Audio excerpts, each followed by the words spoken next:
Ahoy hoy, it's Lydia here from the Simpsons Theory. So I recently released a video on the history and evolution of the Simpsons Couch Gag, discussing how it evolved from a family simply rushing over to their sofa to becoming epic homages and standalone, slightly kooky art films. But today I'd like to closely examine the moments where the Simpsons parodied other hit TV shows and movies in their couch gags, as well as the other times other characters have dropped onto their sofa. Oh my god, Morty, what did you do? You killed the Simpsons, Morty! No! So this is the 10 best Simpsons crossover couch gags.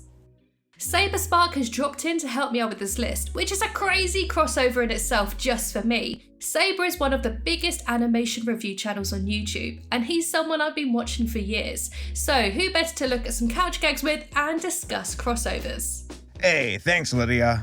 Hey, and while you're here, please considering subscribing to the Simpsons Theory.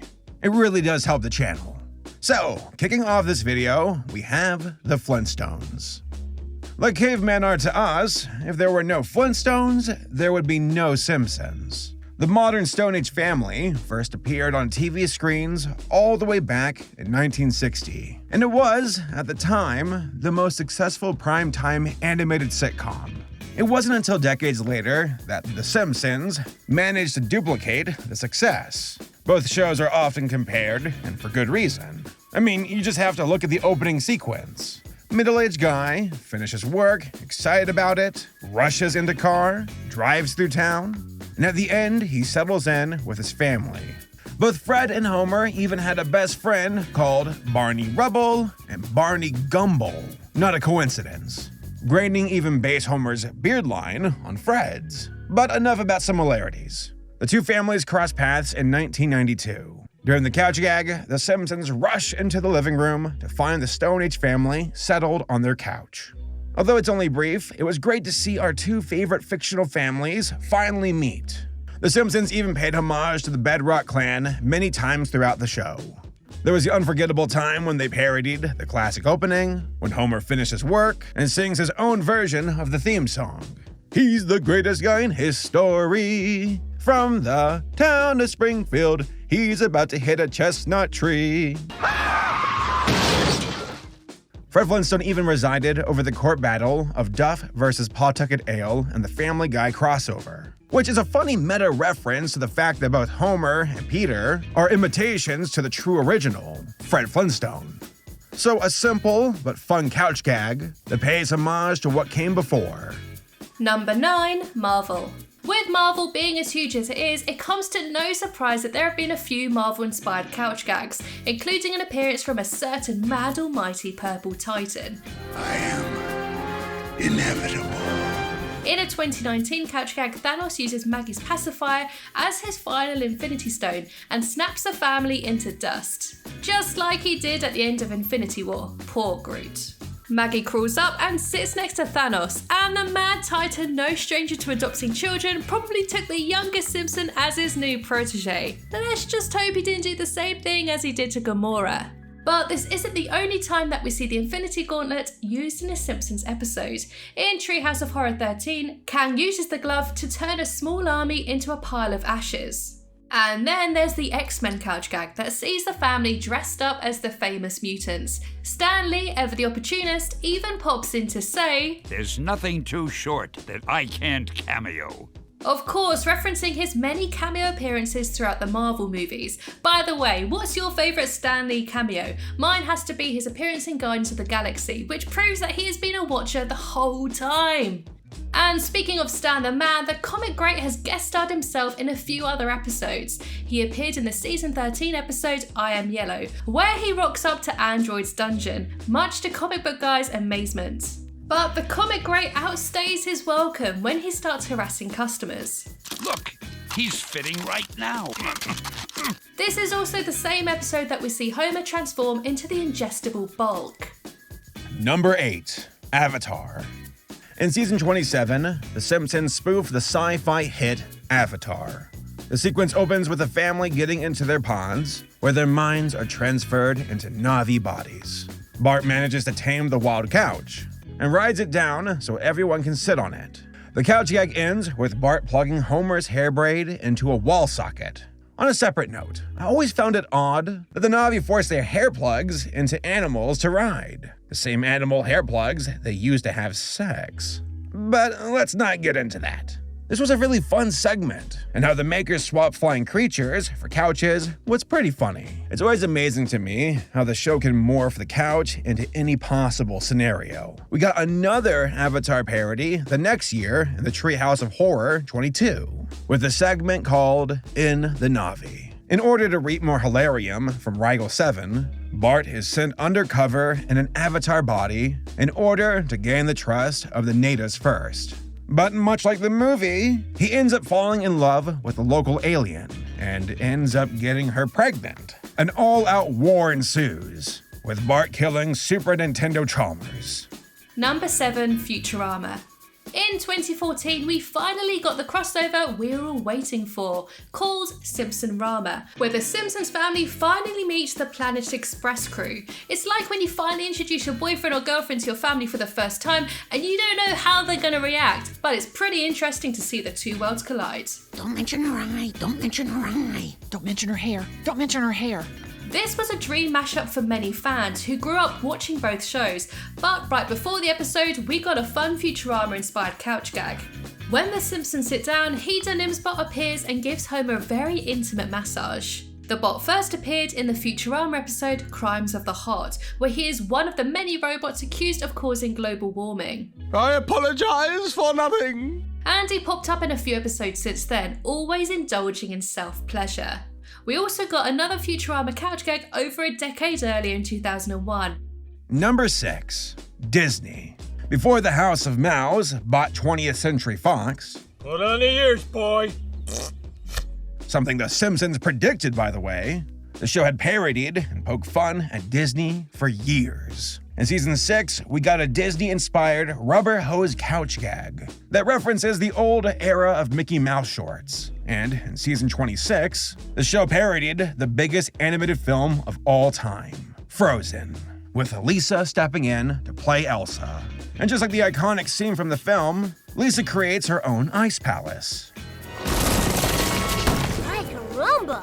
But the best one was in season 27. Longtime Disney animator Eric Goldberg, who had worked on Aladdin, The Emperor's New Groove, as well as directing Pocahontas, gave the fairy tale treatment to the traditionally un-Disney family. The sequence takes place throughout the eras of Disney, from black and white Mickey Mouse, to Cinderella, to Snow White, to Jungle Book, and finally, Fantasia.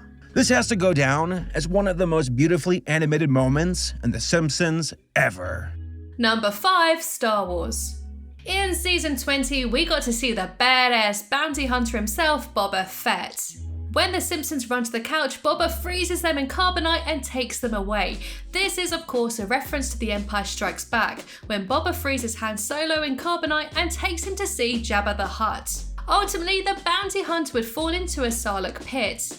And for a long time, that was the end of him, until The Mandalorian Season 2, when Boba returns in one of the most epic scenes ever. And then, only a few months ago, we got the news that he's getting his own show called Book of Boba Fett, which I can't wait for. In season 30, we were treated to another Star Wars-inspired couch gag. We see Marge, Lisa, Maggie and Bart hanging upside down when Homer as a Wampa comes in. And just like the awesome scene in Empire, when Luke uses his Force powers to free himself and amputates the Wampa, Bart Force grabs a lightsaber and cuts himself down and slices off Homer's arm. Of course, The Simpsons is no stranger to Star Wars references. Who'd have thought Darth Vader was Luke Skywalker's father? There's so many in fact that I could have made a separate video just on this. Number 4, Lord of the Rings. In season 25, we got a Hobbit-inspired couch gag. This 1.5-minute sequence shows the Simpsons taking the long, treacherous path throughout a Middle-earth-inspired realm. Starting with a Tolkien-style map of Springfield, we see references to locations from past episodes, such as Shelbyville, Springfield's sworn neighboring enemy, the land of chocolate, as seen in an early episode when a German businessman tells Homer that he is from the land of chocolate, and the gluttonous idiot actually imagines a literal land of chocolate. And right over there is Funky Town, a reference to a line in Colonel Homer. I haven't felt this way since Funky Town. We then cut to the Shire, where we see the Simpsons dressed up as the iconic characters, on their way to the comfy couch. Along the way, we see their friends reimagined as trolls, Gollum. We see a Smaug version of Burns hoarding his pile of gold. A perfect parallel for his character, to be honest. This is without a doubt one of the most epic couch gags ever. As a Lord of the Rings fan myself, this was so much fun to catch all the references for. Although, one question I do have. Why did they not use the eagles to fly to the couch? Seriously, those guys are like Gandalf's backup plan. Up a tree, call the eagles. On a volcano, call the eagles. You outnumbered at the Battle of the Five Armies? Call the eagles. Number 3, Robot Chicken. Created in the same style as Robot Chicken, Homer wakes up to find that he is a toy. And what's the first thing he does? Knock Neddy off the roof, of course. Shut up, Flanders! He then goes on a killing spree by morphing into a giant donut and mowing down any citizen he sees, such as Mr. Burns. He then gets into a race with Otto, which ends up in an explosion. And when the Simpsons finally make it back to their couch, they're strapped down and forced to watch their own show. The couch gag was made by Stupid Buddy Studios, who came up with the idea after bumping into Matt Groening at the Emmys. They used the world of Springfield figures and created a miniature version of the town from scratch. Using the same stop-motion techniques they employ in Robot Chicken, they moved the camera closer, dropped it down to change the perspective, and therefore made them appear bigger than they actually were. The team would sometimes spend an entire day working on a single shot. It was a 5 to 6 month process. So, half a year of continuous painstaking work for a 1.5-minute couch gag, that's dedication. I'm lonely. Typical.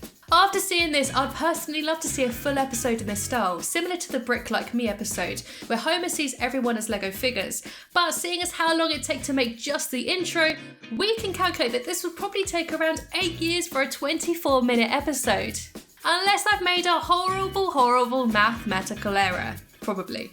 Despite the amount of effort this took to make, Stupid Bloody returned to make another one. When Homer notices that their boat painting is missing, he breaks the fourth wall by travelling through other sets like South Park and California Raisins, until he meets the nerd from Robot Chicken. Seeing the 2D Homer in a 3D stop-motion environment is so cool.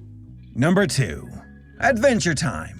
In season 28, The Simpsons recreated the opening to the awesome Cartoon Network show Adventure Time. We pan through a Simpsonized version of the Land of Ooh. The original singer of the Adventure Time theme song, Pendleton Ward, even returned to sing for this as well. As an Adventure Time fan myself, it is so much fun spotting the characters we love, but replaced with Simpsons characters. This couch gag is littered with references to past episodes throughout. We see the multi-eyed squirrel from the Simpsons movie, a wood carving from an earlier episode, Bubba the bear, there's Homer jumping the Springfield Gorge, the Olmec head which Burns gifted the family after Bart donated blood to him, the fake angel fossil that was used as a marketing ploy for the new mall. We can see the new portrait of Mr. Burns, Funzo toy, the fake robot Homer built, the bear armor, the ill-fated monorail, and Mr. Sparkle. All in all, a lot. And this isn't the only time The Simpsons have referenced Adventure Time. In the final scene of the Treehouse of Horror 25 segment, The Others, we see alternative versions of the family, like the Minions, Archer, and we also get one for Adventure Time. Also, a fun little homage to The Simpsons, there's a store called the Squeezy Mart in Adventure Time, which is a nod to the Quickie Mart. And we have some honourable mentions too, such as the Game of Thrones intro, and of course the Bob's Burgers couch gag. Is there someone in the restaurant? Number 1, Rick and Morty. The interdimensional hopping Rick and Morty collided into The Simpsons in the season 26 episode Mathlete's Feet. They splat the family when their ship crashes into their house. Rick then sends Morty out to get them cloned while he loots the house, and when Morty returns he hatches the family and they mutate into hideous hybrid versions of Rick. Unlike other Simpsons couch gags that exist outside the main continuity, which allow them to be as wacky and crazy as possible, this Rick and Morty couch gag could actually explain a wider multiverse. How, you may ask? Well, Rick and Morty is a show where everything can and does exist. So there's farting Bart universes, slimy old lady worlds, you name it, it's got it. And with that comes infinite parallel versions of characters, There's even a My Little Pony version of the duo. So, is it possible that Rick and Morty universe jumped into the Simpsons universe? They're a national treasure and you killed them. They're obviously aware of the Simpsons family, so they could have watched them on an interdimensional cable. But that's just a theory. A Simpsons theory. There, I said it. Are you happy now? Just please don't sue me, MatPat. So there we have it, a huge rundown of some of the coolest, weirdest and best Simpsons Couch Gag crossovers. I would also like to thank Saberspark for helping me out with this video. He makes awesome animation reviews and video essays over on his channel, so please subscribe to him. I would like to say a huge thank you to my Flying Hellfish Patreons, Timothy, who else but Zane, Liam, Pingu, Tommy, Steve, Charlie, Sean, Justin, Andre, Stefan, Jake, Josh, David, Nicholas, Vincent, Robert, Ashley, Kevin and Rob Turner. Thank you so much for watching and smell you later.